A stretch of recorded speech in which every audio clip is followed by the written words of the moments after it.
વિદ્યાર્થી મિત્રો, ધોરણ 7 વિષય અંગ્રેજી grammar unit 4 Q of yes no ના એપિસોડ 3માં આપણે વિદ્યાર્થી મિત્રો એક્ટિવિટી 3A અગાઉના ક્લાસમાં ચર્ચા કરી ગયા છે. એક્ટિવિટી 3Aમાં ડાયલોગ આપ્યો હતો, એક વાર્તા આપી હતી મોઇન ખાન, અને તેમાં જ્ઞાન સ્વામી પ્રાઇમરી સ્કૂલના જે ખાંડલી પાસે આવેલી છે ત્યાંના વિદ્યાર્થીઓ તેને પ્રશ્ન ચર્ચા કરે છે, અને તેની ચર્ચાની આપણે પ્રશ્ન ચર્ચાની વાર્તા આખી છે સરસ રીતે સમજી ગયા હતા. હવે પાઠ્યપુસ્તકના પેજ નંબર 43 ઉપર એક્ટિવિટી 3B આપી છે, complete the table with the help of the dialogue. નીચે આપેલો ડાયલોગ કમ્પ્લીટ કરો, પૂર્ણ કરો, પણ મદદ કોની લેવાની છે તો કે ઉપરોક્ત આપેલા ડાયલોગની. તો આપણે વિદ્યાર્થી મિત્રો એમાં જોઈએ, આ ડાયલોગ કમ્પ્લીટ કરીએ તો દરેક વિદ્યાર્થી પહેલાં આ ડાયલોગ છે એ પોતાની પહેલાં રફ બુકમાં પૂરું કરશે અને પછી પાકી બુકમાં લખશે. તો દરેક વિદ્યાર્થી પાઠ્યપુસ્તક અને પાકી બુક પોતાની સાથે રાખશે. પ્રશ્ન અહીંયા આપ્યું છે ક્વેશ્ચન, પછી યસ અને નોમાં ઉત્તર આપવાના છે. જો યસમાં લાગુ પડતો હોય તો યસ, નોમાં લાગુ પડતો હોય તો નો લખવાનું છે. Do you have a very busy schedule? આ બધા પ્રશ્ન છે મોઇન ખાનના લગતા છે, જે વાર્તામાં આવ્યો હતો એને પ્રશ્ન પૂછે છે, એની પ્રમાણે આપણે યસ નો કરવાનું છે. તો કહે છે do you have a very busy schedule? શું તમારું શેડ્યુલ હોય છે, રોજબરોજનું કામ હોય છે એ ખૂબ વ્યસ્ત હોય છે? તો કે હા. તો અહીંયા લખો યસ. બરાબર, આ રીતે યસ નો લખતું જવાનું છે. તો ચાલો હવે એના જવાબ કઈ રીતે છે એ આપણે જોઈએ.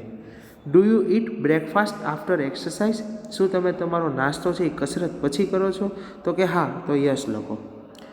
Does the tank run by itself? Tank છે, બરાબર, જે ટેન્કની વાત આવી હતી વાર્તામાં, એ પોતાની જાતે ચાલે છે? તો કે ના, એમાં ચલાવવા માટે ડ્રાઈવર હોય છે. તો આ વાક્ય છે એમાં લખો no. Do you drive a tank?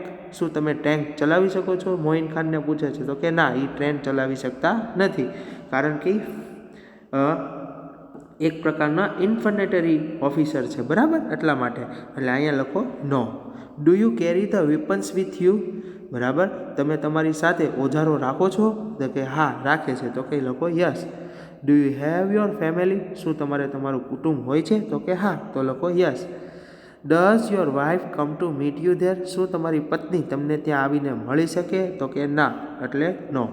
Do they allow to keep a mobile phone? શું તેઓને મોબાઈલ ફોન સાથે રાખવા દે? હા, રાખવા દે છે, પણ જ્યારે વોર સમય હોય છે, યુદ્ધનો સમય હોય છે, ત્યારે રાખવાની પરમિશન હોતી નથી, સામાન્ય દિવસોમાં રાખવા માટે દે છે, બરાબર. તો કે yes. Do you miss your wife and children? શું તમે તમારી પત્ની અને બાળકોને યાદ આવે છે? તો કે હા, આવે છે. તો yes. Does your family like your job? તો કે હા. તો યસ. બરાબર વિદ્યાર્થી મિત્ર, તમારું કુટુંબ છે એને તમારું જે જોબ છે એ ગમે છે? તો કે હા, ગમે છે. તો આ રીતે ડાયલોગ પહેલાં પાઠ્યપુસ્તકમાં પૂરો કરી પછી પાકી બુકમાં લખવાનો છે. હવે વિદ્યાર્થી મિત્રો આવો તો કે ઇઝ ઇટ એન એનિમલ? હવે જો અહીંયા એક્ટિવિટી 4 પેજ નંબર 44 ઉપર આ છે આપણે પાઠ્યપુસ્તકમાં જ પૂરું કરવાનું છે. ધીસ ઇઝ ડેટાબેઝ ચાર્ટ, બરાબર. Study the chart and put yes or no in the box. Put an arrow to show the last answer. બરાબર, આ માહિતી આધારિત ચાર્ટ છે. ચાર્ટનો અભ્યાસ કરી બોક્સમાં યસ નો લખો અને છેલ્લો જવાબ દર્શાવો, એરો દોરો. બરાબર, તો અહીંયા ધ્યાન, અહીંથી આપણે ચાલવાનું છે. Does it have a man? આ બેમાં મેન એટલે કેસવાળી. કેસવાળી કોને હોય છે? તો કે સિંહને હોય છે. તે સિંહવાળા કોષ્ટકમાં લખો યસ. વાઘને હોય નહીં એટલે એના કોષ્ટકમાં લખો નો. બરાબર. Does it catch any mice? ઉંદરને કોણ પકડે? તો બિલાડી. તો ત્યાં લખો યસ. કૂતરું ન હોય, બરાબર, પીછો બહુ તો ન કરતું હોય કૂતરું, તો લખો નો. હવે ઉપર આવો. ઇટ ઇઝ અ પેટ? આમાંથી પેટ કયું છે પાળી શકાય એવું? તો કે આ બે છે. તો ના લખો યસ, અને અહીંયા લખો નો. બરાબર વિદ્યાર્થી મિત્રો, હવે અહીંયા આવો સામે. Does it need a net? હવે આ ફૂટબોલ છે ને આ ક્રિકેટ છે, નેટની જરૂર કેમાં પડે? બરાબર, જાળીની. તો કે ફૂટબોલમાં. તો ના લખો યસ, ક્રિકેટ પાસે લખો નો. બરાબર. Does it need a board? બરાબર, અહીંયા પત્તાની રમત છે અને અહીંયા ચેસની છે, બોર્ડ કેમાં જોઈએ? તો કે ચેસ બોર્ડ હોય. તો અહીંયા લખો યસ, અહીંયા લખો નો. ચાલો ઉપર. Is it an indoor game? આ અંદર રમાતી, આ બહાર રમાતી, મેદાન પર રમાતી છે, અને આ ઘરમાં રમાતી. ઇન્ડોર ગેમ કઈ છે? તો કે આ. આમાં લખો યસ, આમાં લખો નો. બરાબર, અને હવે લખ્યું છે અહીંયા જો ઇઝ ઇટ એન એનિમલ? આ પ્રાણીઓ છે? તો કે અહીંયા લખો યસ, અહીંયા લખો નો, અને આ છેલ્લે એરો કરી દેવાનો આમ કે હા.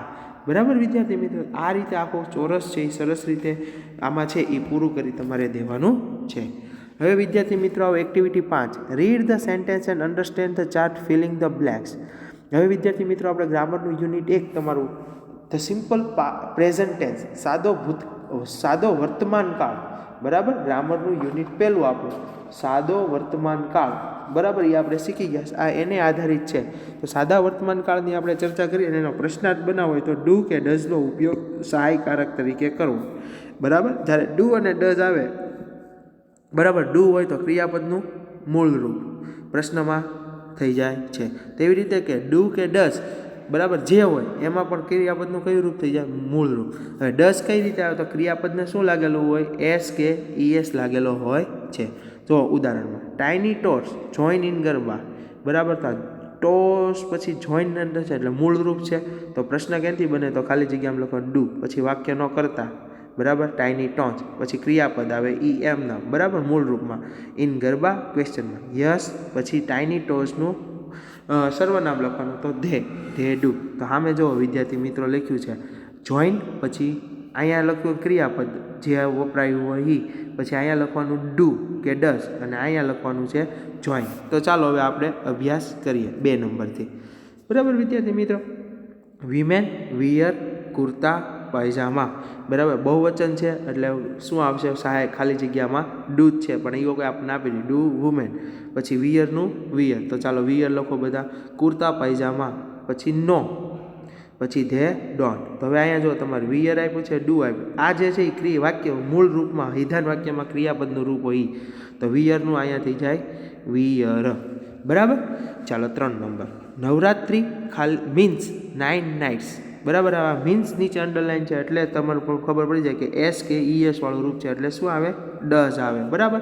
તો ડઝ નવરાત્રિ મીન્સનું મૂળ રૂપ થઈ જાય મીન, એસ કાઢી નાખવાનું. 9 નાઇટ્સ તો ખાલી જગ્યામાં આ રીતે આપણે લખવાનું હોય છે યસ ઇટ ડઝ. પણ અહીંયા 3 નંબરમાં તમારે કાંઈ કરવાનું નથી, ખાલી સમજવા માટે ડઝનું આપ્યું છે ઉદાહરણ. મીન્સ ડઝ મીન્સ અહીંયા એસ કે ઈએસ વાળું રૂપ વિધાનમાં હતું, પ્રશ્નાર્થમાં શું થઈ ગયું? તો કે મૂળ રૂપ થઈ ગયું.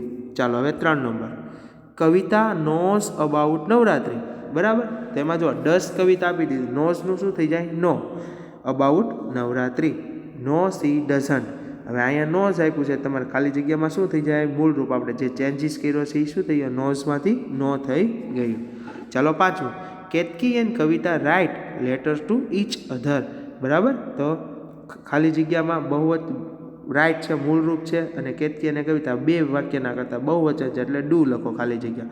કેતકી અને કવિતા રાઇટનું write, letter to each other. તો જવાબમાં યસ ધે, પછી સહાયકારક શું છે? ડુ. તો લખો યસ ધે ડુ. હવે સામે જો રાઇટ લખ્યું છે તો સામે શું લખશું? પહેલાં અહીં સહાયકારક લખવાનું હોય તો સહાયકારકમાં શું આપણે ઉપયોગ કર્યો? ડુ ડઝમાંથી, તો કે ડુ. તો લખો ડુ. અને ક્રિયાપદનું કયું રૂપ હતું? કેમાં ફેરવું? તો કે મૂળ રૂપ હતું. મૂળ રૂપ જ રહે છે એટલે રાઇટનું write. Kavita goes to the market, Kavita goes to the market. હવે ગોઝ આવી ગયું એસ કે ઈએસ વાળું, એમાંથી ડઝ કરી નાખો ખાલી જગ્યામાં. ચાલો, કારણ કે ક્રિયાપદ છે, ક્રિયાપદ એસ કે ઈએસ હોય તો ડઝ, પછી કવિતા, પછી ગોઝનું શું થઈ જાય? Go to the market. Does Kavita go to the market? No see. હવે શોર્ટ ફોર્મ લખવાનું છે, ડઝ લખો અને ડઝ નોટનું ટૂંકું રૂપ ડઝન્ટ થાય છે. હવે તમે સામે જો તો કે ગોઝ આપ્યું છે તો આપણે સહાયકારક શું લખ્યું આમાં? ડુ ડઝમાંથી, તો કે ડઝ, અને ગોઝનું શું થઈ ગયું? ગો. તો ચાલો બધા ગો લખો. ચાલો હવે આવો 7 નંબરમાં, people decorate the open ground. People છે બહુવચન છે, ડેકોરેટ મૂળ રૂપ છે તો ખાલી જગ્યા છે, એમાં શું આવશે? ડુ ડઝમાંથી. ક્રિયાપદમાં સહાયકારક ક્રિયાપદ તરીકે ડુ, પીપલ, પછી ડેકોરેટનું ડેકોરેટ. ચાલો 2 ખાલી જગ્યા લખાઈ ગઈ. The open ground. યસ, પછી દે, અને પછી શું છે? હકાર હોય તો અહીંયા યસ હોય તો હકારમાં અહીંયા જવાબ આવે, અને અહીંયા નો હોય તો નકારમાં જવાબ આવે. Yes they do. ચાલો હવે અહીંયા તમારે ડેકોરેટ આપી દીધું તો સામે સહાયકારકમાં લીધું ડુ, અને પછી શું લખવાનું? ડેકોરેટ. 8મું, ધ ડાન્સર ફ્રોમ ડાન્સર ખાલી જગ્યા અ સ્ક્વેર. હવે અહીંયા આપણને કાઉસમાં ફોર્મ આપી દીધું એટલે ત્યાં લખ નાખો ફોર્મ, મૂળ રૂપ, બરાબર. Do the dancer form a square, કારણ કે ડુ કેમ એવો બહુવચન છે એટલે, બરાબર, અને મૂળ રૂપ છે એના ઉપરથી. નો ધે ડોન્ટ, અને અહીંયા મૂળ રૂપનું મૂળ રૂપ. ચાલો ફોર્મ, ડુ અને ફોર્મ લખી નાખો. 9મું, the chorus sings film song. બરાબર, કોરસ પણ અહીંયા શું છે સિંગ છે, SKES વાળું રૂપ છે, બરાબર વિદ્યાર્થી મિત્રો, એટલે ડઝ લખો, પછી લખો ધ કોરસ, એટલું તો છે જ તે, પછીની ખાલી જગ્યામાં સિંગ્સનું શું થઈ જાય સિંગ, ફિલ્મ, સોંગ, નો ઇટ, પછી ડઝ નોટ, બરાબર, તો સિંગ્સ, અહીંયા સહાયકારક ડઝ, અને અહીંયા લખો મૂળ રૂપ સિંગ, કેમાંથી કયું રૂપ ફેર્યું. મેન ખાલી જગ્યા ઓઢની રાઉન્ડ ધ વેસ્ટ, તો શું લખ્યું છે અહીંયા આપ્યું છે વે ટાઈ, તો અહીંયા લખો ટાઈ, બરાબર, પછી મૂળ રૂપ છે તો લખો ડુ ખાલી જગ્યામાં મેન, પછી ટાઈનું tie, odhni round the waist, yes, પછી શું આવશે મેનનું બહુ પ્રોનાઉન લખો તો દે, અને પછી ડુ, તો સામે ખાલી જગ્યામાં લખો સહાયકારકમાં ડુ, અને અહીંયા લખો ક્રિયાપદ ટાઈ, બરાબર વિદ્યાર્થી મિત્રો. હવે એક્ટિવિટી અહીંયા એ રીતે 5 નંબરની એક્ટિવિટી, 4 નંબરની એક્ટિવિટી જે છે તમારે પાઠ્યપુસ્તકમાં પૂરી કરી દેવાની છે, પણ 5 નંબરની પાકી બુકમાં લખવાની છે અને પાઠ્યપુસ્તકમાં પૂરી કરવાની છે. અને છઠ્ઠી એક્ટિવિટી તમારે જાતે કરો. Now play the game mister city, your teacher will help you, એટલે આ ખાલી માહિતી માટે છે કે આમાં એક રમત આપી છે, રમત રમવાની છે, જેનો અભ્યાસ તમારે આપણે જાતે કરવાનો રહેશે. તો એક્ટિવિટી 3B કોષ્ટક તમારે પાઠ્યપુસ્તકમાં પૂરો કરવાનો અને પાકી બુકમાં લખવાનો. એક્ટિવિટી 4ની એક્સરસાઇઝથી ખાલી પાઠ્યપુસ્તકમાં જ ચાર્ટ પૂરો કરવાનો છે, પણ એક્ટિવિટી 5 પાઠ્યપુસ્તકમાંય પૂરી કરવાની છે અને પાકી બુકમાંય પૂરી કરવાની છે. આટલું હોમવર્ક તમારે આજે કરવાનું છે. આભાર.